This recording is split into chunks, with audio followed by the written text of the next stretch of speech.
I wanted to welcome you, everybody, and to thank EULAR for the organization of that meeting. The EULAR course is now a 10-year history, and at the beginning, in 2004 or 2006, the first course was launched. There were only 200 students the first year. Not too bad.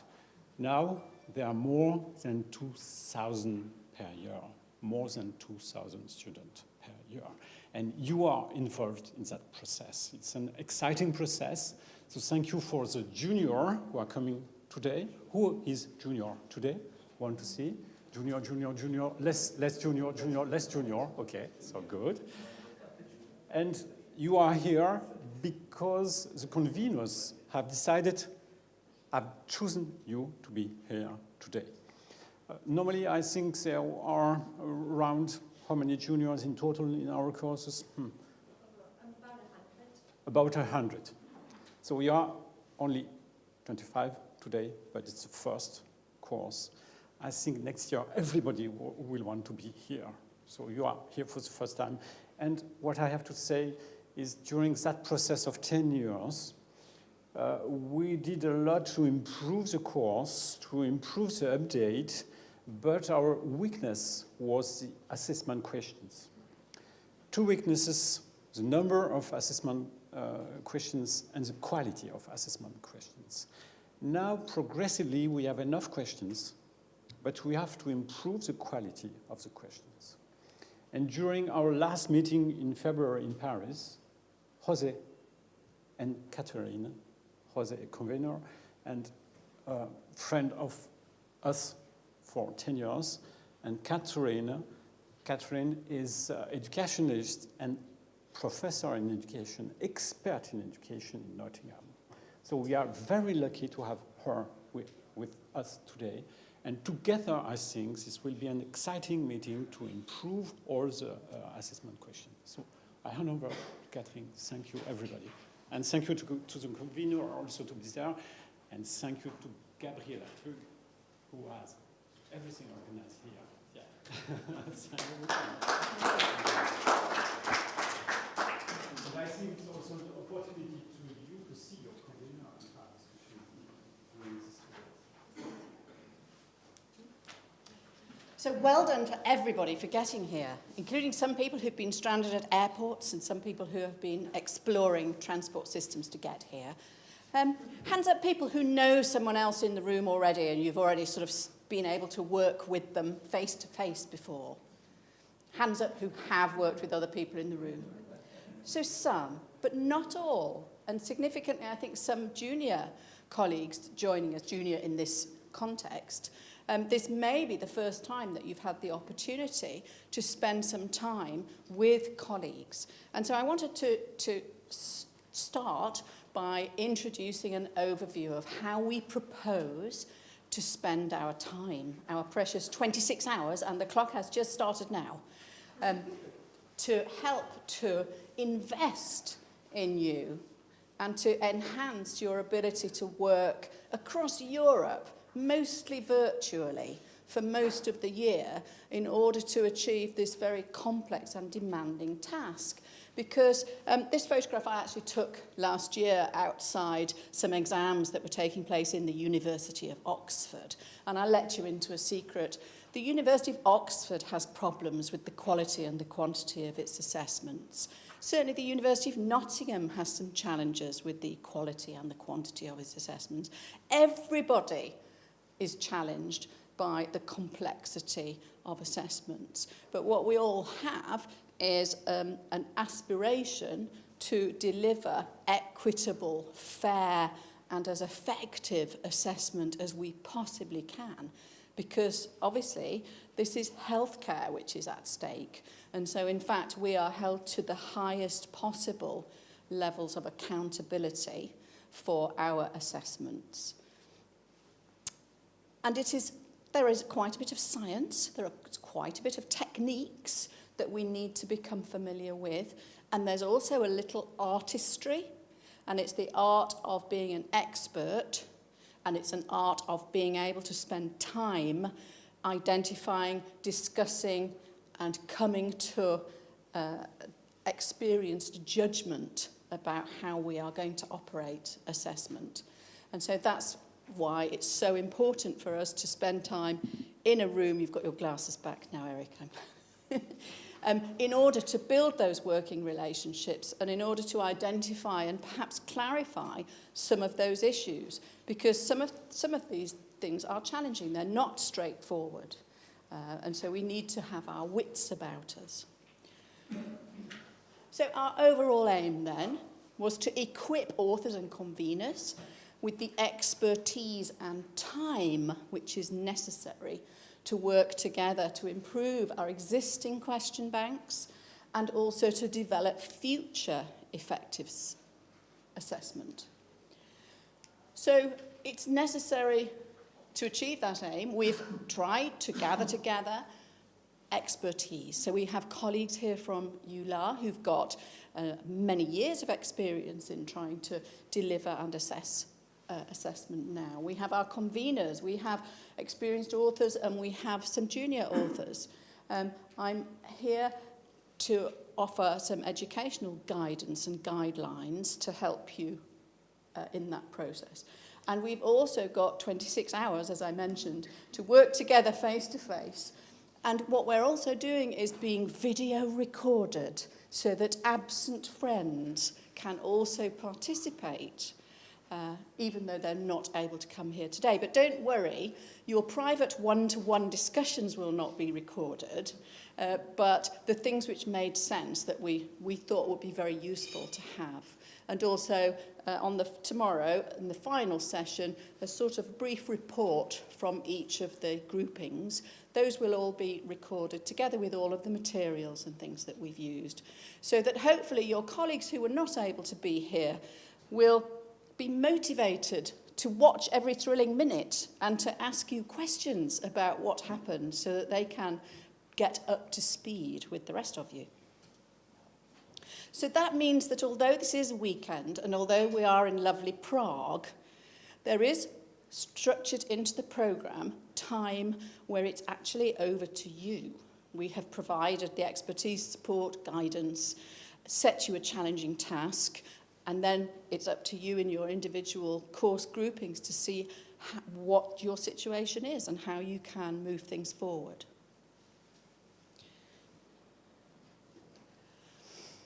So I just want to run through and introduce the outline of what's going to happen, just so that you are both alerted, but also reassured of what is going to happen.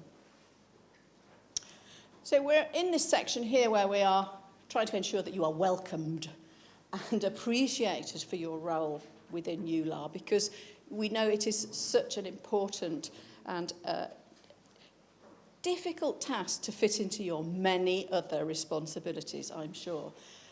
And we're also going to make sure you have time to network with your colleagues, including having a fine dinner and discussing with each other. So from 8 p.m. this evening, 2000 hours, we have a little bit of unstructured time to have a nice dinner and talk together. However, before we reach that magic time, we have other things to do. We will be shortly reviewing the whole EULAR process and the document management system to help you find your way around that. In between, you'll be discussing your role with EULAR, the author guidelines and various documentation and support available. And we also hope that you will become more familiar with the authoring tool, which 2 years ago was a major innovation with EULAR to help structure this complex process. These are the bits that I'm going to lead you through, providing specific educational input to help you. I want to make sure we're thinking about what current experience you have in assessment and objective assessment, because I'm sure we'll have a variety of experience in the room. I'm going to specifically go through the range of questions, types, and things which are used in assessment, and I'm going to give you clear guidance and a strong steer towards things that have been found to be very important for assessment, such as having things in a clinical context. And this has led me to produce a checklist of guidance for making sure that you can look at the quality of your questions and make sure that we are eradicating as many of the straightforward problems as we can. So I'm going to give you a sample of genuine, real questions contributed by you and your fellows over the last couple of years. I'll give you a checklist and ask you to work together to try and identify how you would improve those questions. So this is just to work to practice applying these ideas to real questions.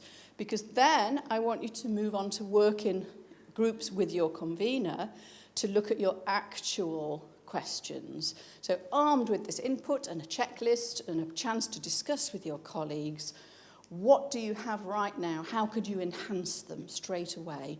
And how could you identify where you might need to develop some more questions?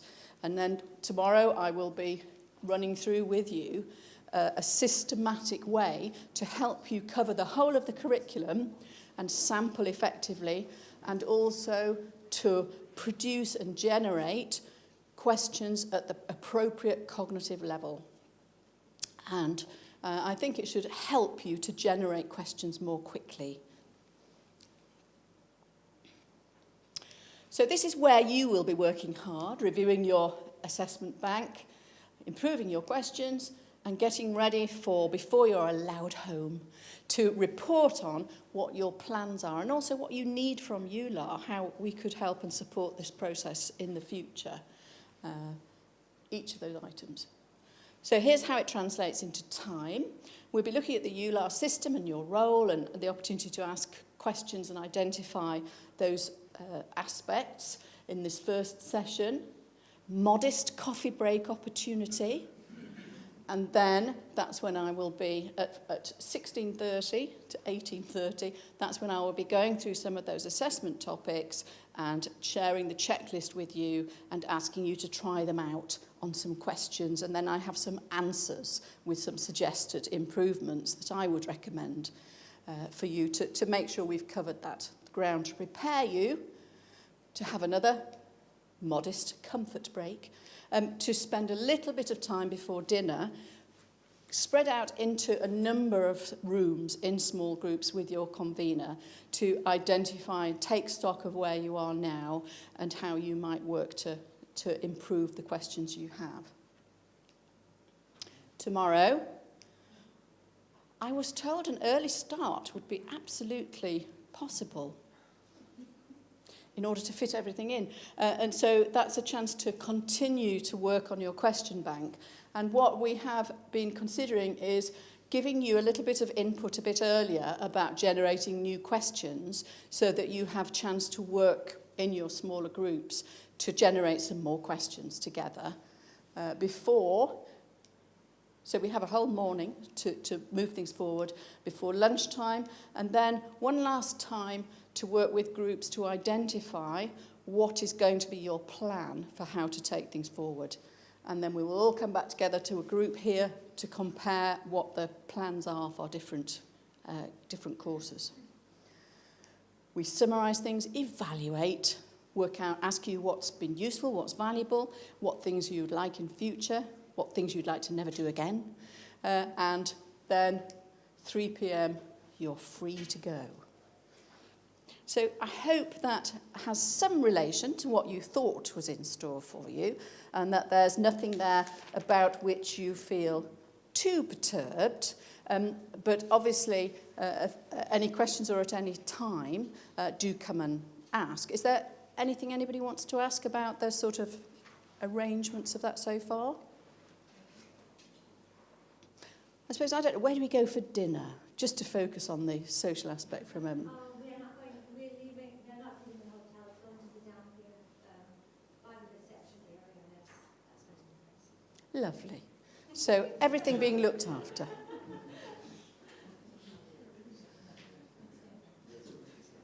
So I'm able to now hand over to the team from EULAR, really, from Gabriella and Eric, to talk about working with the overall system for authors and how you can play your part in that complex task. Okay, thank you. Yes, from my side also, I would just like to welcome you. And I'm very happy that you're all here and very grateful that you could make the time. Thank you very much. This also comes from the EULAR side. We are really very appreciative of this. And we think we're going to have a good 2 days together. I hope so.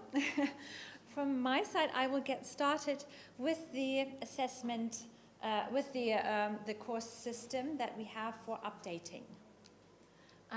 First of all, I would just like to ask you some questions about your knowledge about the online courses, about EULAR courses in general. So, what do you know about the online courses? How many online courses does EULAR offer? Do you know? Does anybody know? You do? No, 6. It's 6 online courses that we have running. We have a full 2-year online course. We have the CTD course, 16 modules.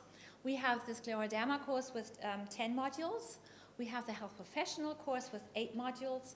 And we have the pediatrics course with 10 modules and the ultrasound course, which has 7 modules. So, now, in total, how many modules are we working with? How many modules? What do you think? Just guess, make a guess. We have 125 modules. So each module, you have to think, needs an update once a year, has a team of about 3 authors. So that's the number of authors that we actually have. Each module team consists of how many people, do you think? And then how many authors are involved in total? So as I just said, the authors are like, there's a senior author, there is a lead author, there's a junior author, and then we also have the educationalist, Catherine, working on the module input, the webmaster, the administrator, that's me, and then the total of authors only is 350. I think that's a really big number, which you are part of, and thank you again. It's really a great number. So, some figures about the online courses, because now we have increased participants tremendously over the last years, and students from over 100 countries participate in our courses. And for instance, now I don't have the figures for 2016 yet, so 2015 we had over 2,000 students for the full online course alone, the one with the 42 modules. The CTD course had about 200 students, the scleroderma course about 100. The ultrasound course is also quite successful with over 700 students in 2015. The pediatrics course, which was then new, had over 300, and the health professional course 130 students, which is also quite a good number. So nearly 4,000 students in 2015. And again, the impressive number of 350 authors working on the updates. So what is the structure for the online course module? Each module consists of a main review, which includes the learning objectives, then a lot of pictures, summary points, and the key references. It also consists of at least 2 in-depth discussions and also 2 interactive clinical cases. Then at the end we have the 2 sets of assessment questions which we will be working on today and tomorrow. A little bit about the workflow. I think it might be important for you to know how this is all done and what's involved. So the administrator, in this case that's me, I start off with the updating process by planning the individual dates for every module. And I'm also preparing the files to be updated. And then I send that on to the conveners. And the convener has the first viewing, has a look through each file and has some ideas about what's important to be updated. That convener passes on by email that is generated automatically through the updating system, a mail to the authors when the time comes. And that mail includes information on what he thinks or she thinks needs to be updated, but also general information that always needs to be done.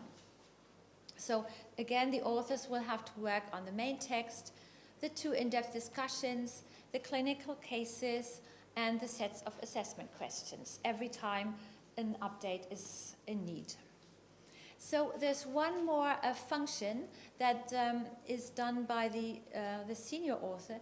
The senior author, which we don't have here today, I think, has a special function. He needs to, or she needs to check the documents after they have been updated and needs to give a final approval. That is one extra thing that the person needs to do. Then the file goes automatically, after the senior has approved, back to the convener. The convener then checks again the whole process and the updated files to see if everything is there. And then he or she will pass that on to the educationalist, Catherine, for her to do the editing or the final check of the files. And that then goes on to the webmaster for online publication so that the students can really start working on it. So that's about the workflow. Now I'd like to just get into that. Yes? Can you just sum up how long is the process, the whole process? Very important matter between the convener, the EULARs, and the educationalist. Okay. Oh, sorry. Wrong. There. From the time the administrator starts the process to the publication, it is usually 4 months. I plan for 4 months. So the process for the authors will take about 3 months, or they have about 3 months to do. And then what the authors sometimes don't realize, the work is not done. Then it goes on to the convener, the educationalist, and webmaster. So we have like a really tight time span, which is important for you to know. And you will see your deadline, the author's deadline, in the updating tool. And you will know once you're close to that deadline, really we need to start moving.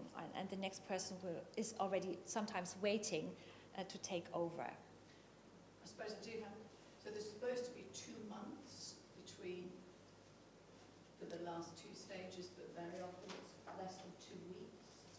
True, yes.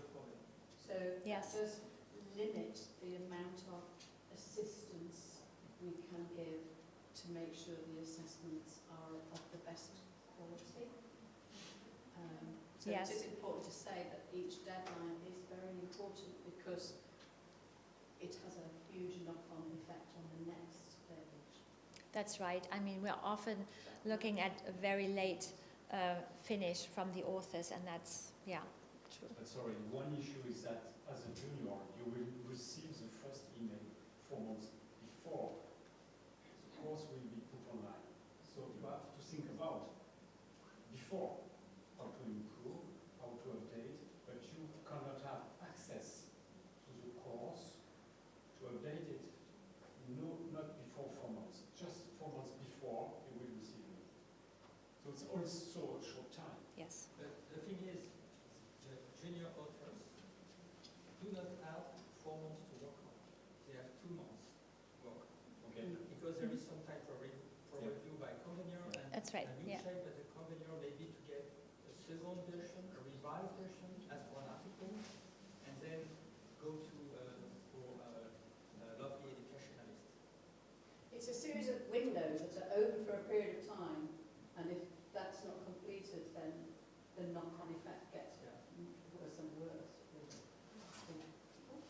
That's actually very important, yes, that you really keep to the timelines as much as possible. And also maybe, and some people do that, inform us if they are delayed by a week. We are always very grateful to receive such information so that we can plan ahead, yes. It's the worst thing is not knowing, actually. Exactly, yes. Sometimes we don't know what the status is. It might very well that you plan on being ready the next week, but we don't know that, so yeah. So is this, sorry,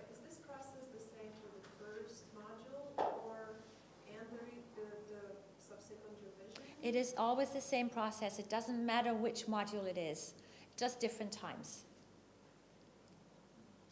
And it's very important to answer because when the convener asks you for, okay, so how is the work going on? Very important that the senior author or the lead author or the junior author send a mail to the convener to get him reassured. Okay. So let's get started. I don't know, how many of you have already entered this platform? Oh, great many of you. Very good. But not all. I know we have some brand new junior authors that have not really started working yet. But this you will receive information with the login and everything. So you go to that page and an email will be sent to you and you will know what to do. You enter this and enter your email and the password, and then you can usually enter very well. So the first view, once you have entered, is this. You will have, let's see if on this side you will have some information on the authors, and you will have here the update start and update deadline. That is important for you to keep in mind. And now what you have to do is double click on somewhere on that field so that the whole page opens. This is only part of the whole view. Now what you will see is you will find a file in Need Attention.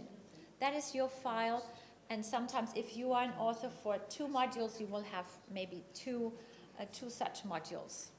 But let's say you only have this one to work on. You will see here, author update in progress. That means you are now asked to do some work. Again, here is the deadline. And down here, you have the names of your co-authors. You also have information, the email and sometimes phone numbers where available. And this is Catherine's email, and all the other authors are also listed. So when it comes to the time that you need to make contact with your team, you can use that, and you have 2 possibilities. See, here. You can either choose from that here, email to authors, you have them all. If you choose to send an email to these, then you have them all automatically. Or you, oh, shit, wrong one. Or you go to email to selected, and you can just click to the ones that you want to send an email to. That's quite handy. I find I use that as well. That's quite good. The thing is, when you look at your email, you have a list of emails, and you have to be aware that you need semi-comma between each mail address, because otherwise nobody will receive anything. But that's particular to certain countries, not all. And it's not automatically generated by the system. Yes, but that's only for certain countries. In France, it might be that way. But I was told from the IT company that it's the way they did it. It's true for most countries. I don't know. Okay. So, okay. Then you have another field here. Some emails are generated automatically. For instance, the author mail that comes to the convener mail that comes to the authors once it's time to start the update. That is generated automatically, and the author will receive it also automatically. And these emails are wrong one. Shit. Okay, there. They are stored here in this field, and it might come in quite handy that you open it and reread sometimes the convener mail, because it has the most useful information on what needs to be updated. You might forget after a while, or also in general the update rules. So you might keep that in mind, email archive, to see them. May I intervene there? Yeah. Frequently, that's where the convener will ask you to make some certain actions, which is not only updating sometimes. Maybe the assessment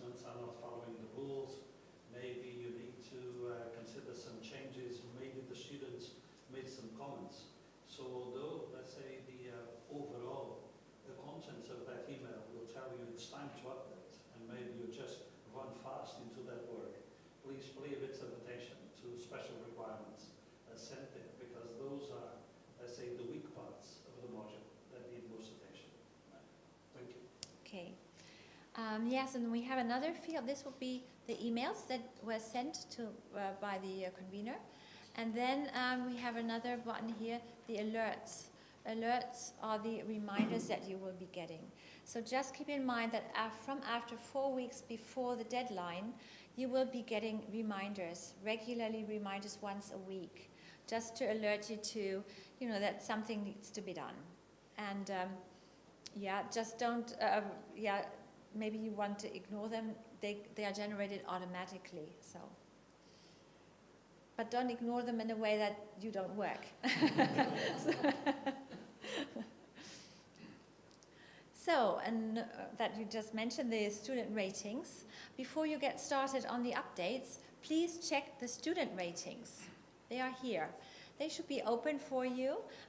When you click on the student ratings, you will find a field and find assessments from the students, which are mandatory for every student to fill in.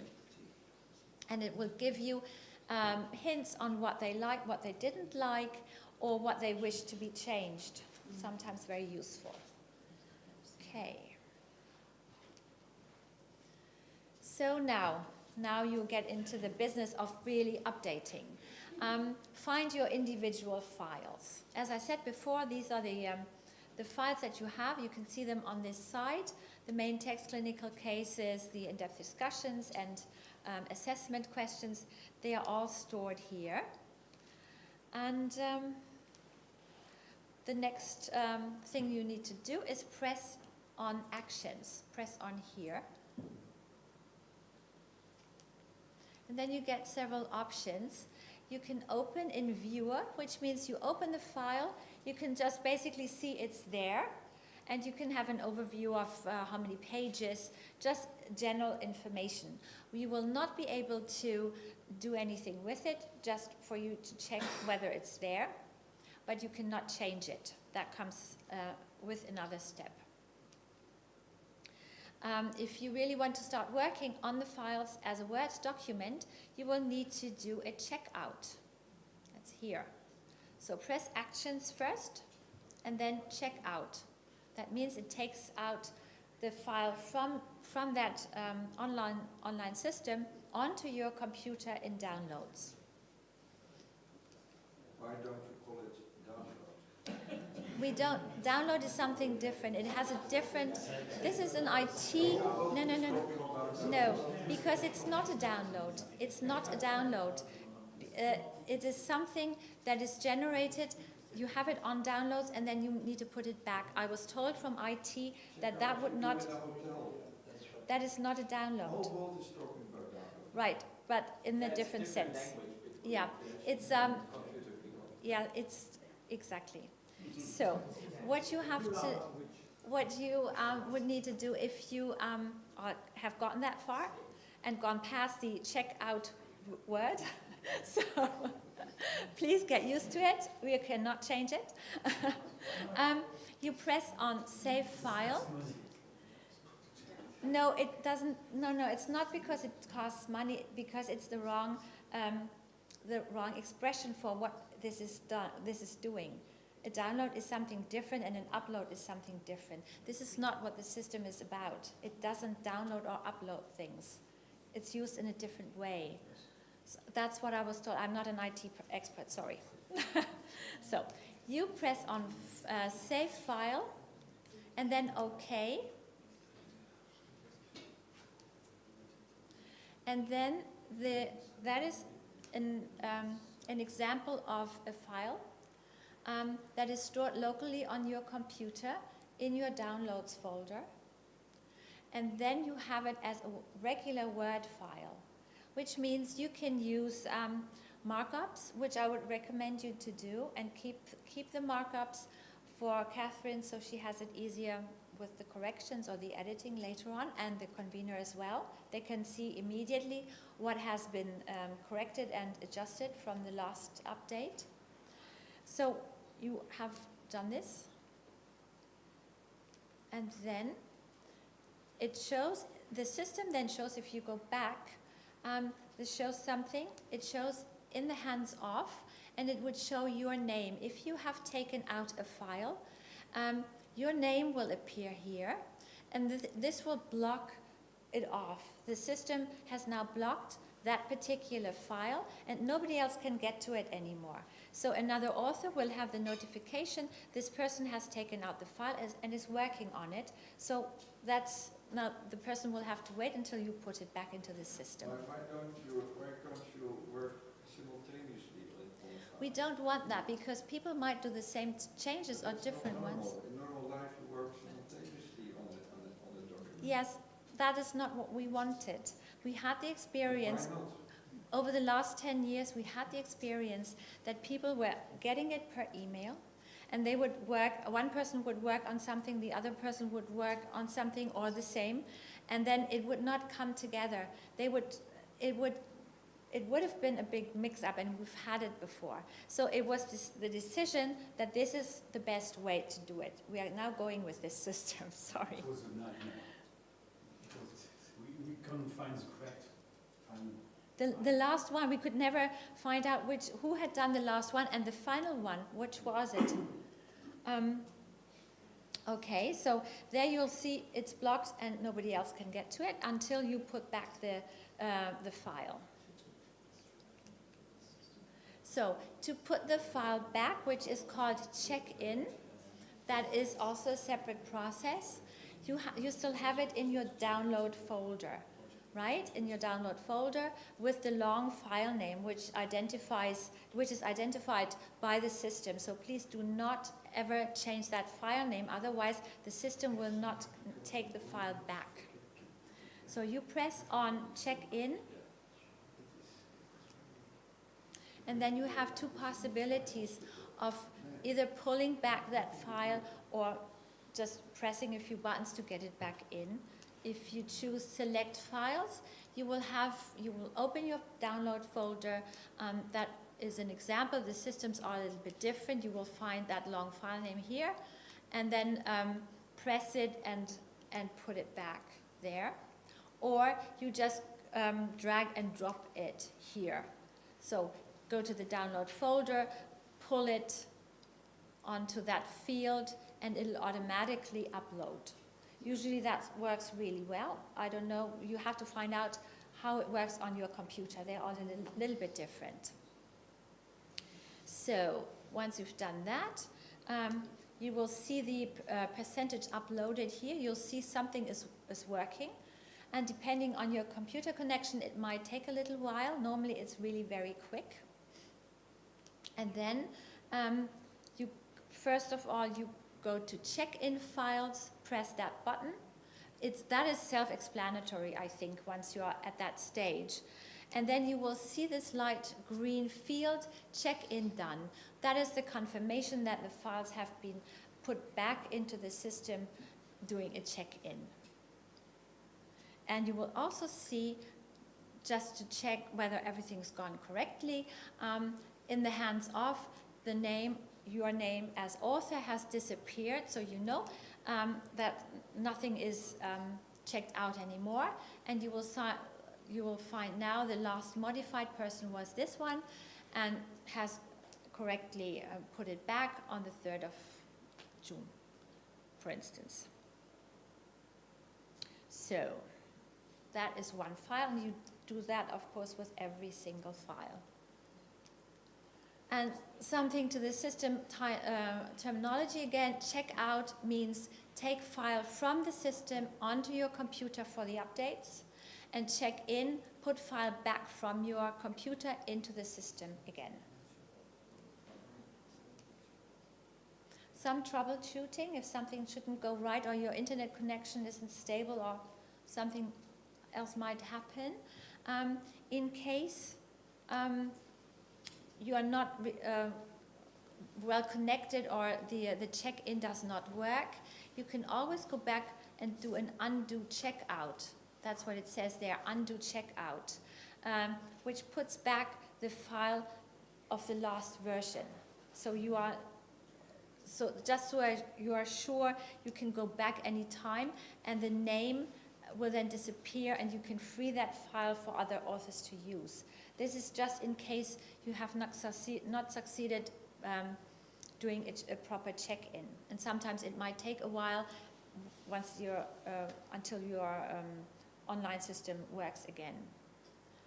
So in some cases, you might need to do a refresh. Also, once you've done the check-in, or for whatever reason you want to this name to disappear and you have done all the correct steps, you might just press refresh, and according to whatever computer system you have, this might help you and get you to the correct position again. Right. Excuse me, Gabriela, is Yeah. there a tracking system to look at for one document? What's the order of check-in, check-out? I mean, the junior, then the senior, then the junior, then the senior. Is it possible to have a tracking for this? Yes, we have a tracking under actions. There is I don't know what it's called now, something with documents, and you can see who has been checking out the files. That is possible, yes. Then we have another possibility. If a convener or an educationalist or a senior author rejects a file for whatever reason, that it's incomplete or something needs to be added or changed, that is called a reject. And then the author would need to go back into the system, would receive an email, of course, from one of these persons, receive an email and telling them, okay, you need to go back to this particular file and do some changes, and then the author would have to go back to need attention, see what is here. The status would be update rejected, which means it's still open, and the person will have the information most likely through the email what needs to be changed. And then proceed as before with another checkout, having the Word file, doing the changes, and doing the check-in again later on. Then there's also the help button, might come in quite useful. We have made 3 tutorial videos which show the system, how the system works, and what the steps that you need to be done, that need to be done. And you also have, wait a minute, the authoring tool information, a quick manual if you need it. We also have information on the assessment questions here, and we have the guidelines. So you have been given now also in your little folder the guidelines for your particular course, but they are also here in the system if you want to read up on them. And they are different for every course. So for instance, the scleroderma course has a different guideline. The full online course is different. That would, for you to keep in mind, would be quite useful maybe. Can I, well, just to let you know, I've been, as I was involved in designing the course, the full online course from scratch. I've been a convener for the past 10 years. And really, let me be honest, if we all read those instructions about questions, we would not need this meeting because almost everything is there. All the guidance, all the suggestions that are there. I know it's a very difficult part of what we do, and we certainly are very much aware of the time that you take to build these modules, and we appreciate that. But really, the instructions are well put together. They are revised every now and then. So please, if you could refer to that, and with your working group, take that into account. That will save a lot of time and hassle for you as well, because of course we will not have to come back and ask you to take that into account. Thank you. But I understand that. I also start using instruments before reading the use instructions. Okay, so that's under the help button. And any questions? So my experience with this website has been pretty awful last year, and I couldn't upload a document, and of course I'm late always, and I have my board certification to take last November and all that. So it was just nightmarish every step. So have you worked out all the kinks? Is it a little bit easier? I feel like there's too many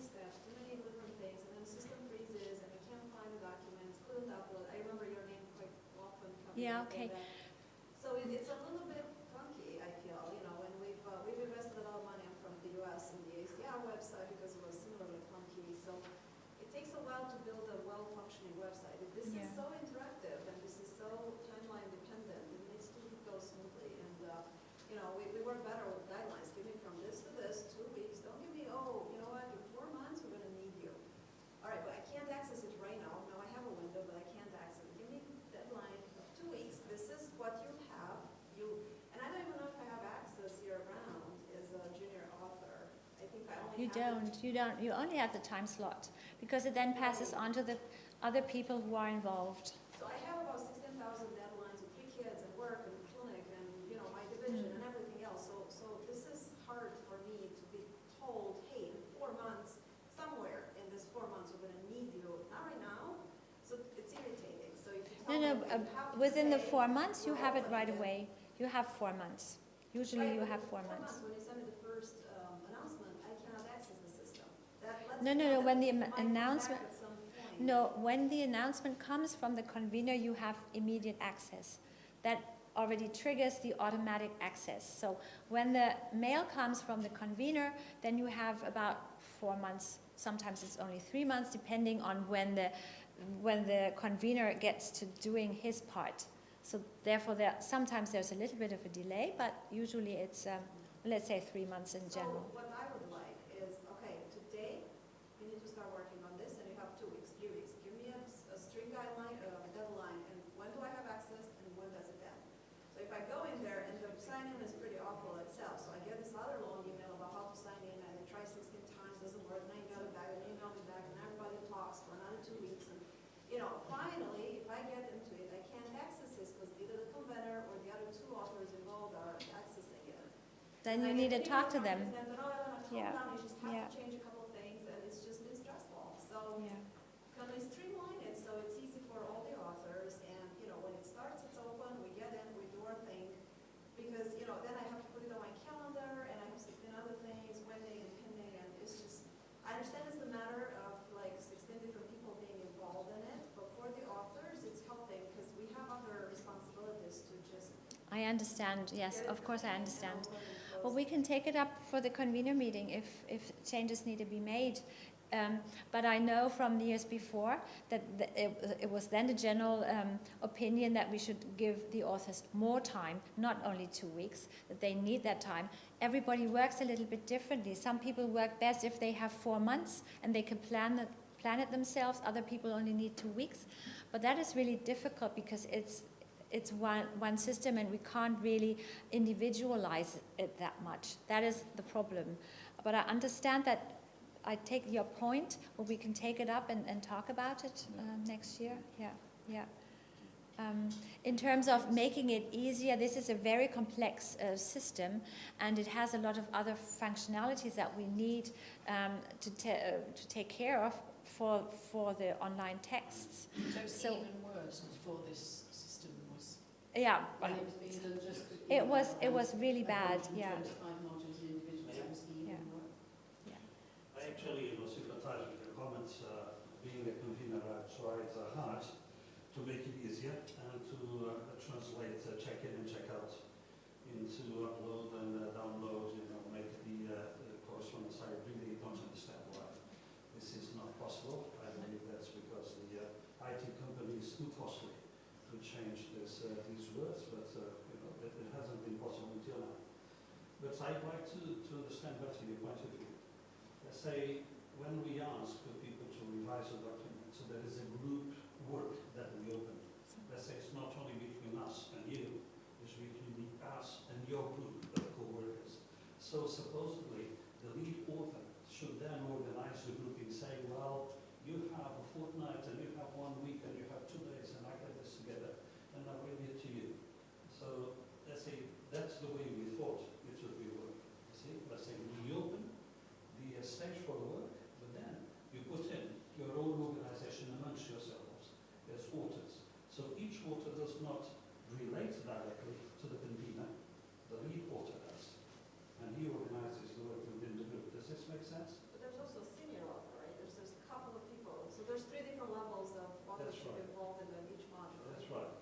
have, let's say, their tasks well defined. The lead author, Gabriel, will probably explain that. But one of them is leading the overall organization. The second one is responsible for the actual revision, because the first one was already an author to the previous edition, you see. So the new senior author is responsible for promoting the revision together with the junior member. So yeah, And the lead author is responsible for organizing the whole process and distributing tasks. So I hope that this makes it a little bit more clear, although maybe it's not in place as yet. so as Important. You should have interactions with the senior author. It is the You are not ideal. alone as a tutor. It It's is very important. That. It is the ideal life. Actually, I don't like that. But in practice, not so. Yeah, but the junior It's author. a 3-year process, everybody, a 3-year process. During 3 years, you will be junior because the lead author has chosen you. During 3 years, you will be junior. Each year, you will have to update everything. After 3 years, you go back, you go out as junior because the lead author is becoming senior. And we choose, everybody, here at Convenors, we choose a new lead author who choose a new junior. And ideally, in the process, normally the lead author, when everybody receives from the convenors the first email, normally the lead author has to display what everybody should do in the process. But actually, in practice, everything is done by the junior mostly, because the senior who was previously the lead will give during a 3-year process only his approval. It's done a good one. Okay. And so you are a junior to work directly with your lead, because it's a responsible person of your money. And if when you are done your job, the lead agrees, keep agreement, and thereafter, or change what you want to change.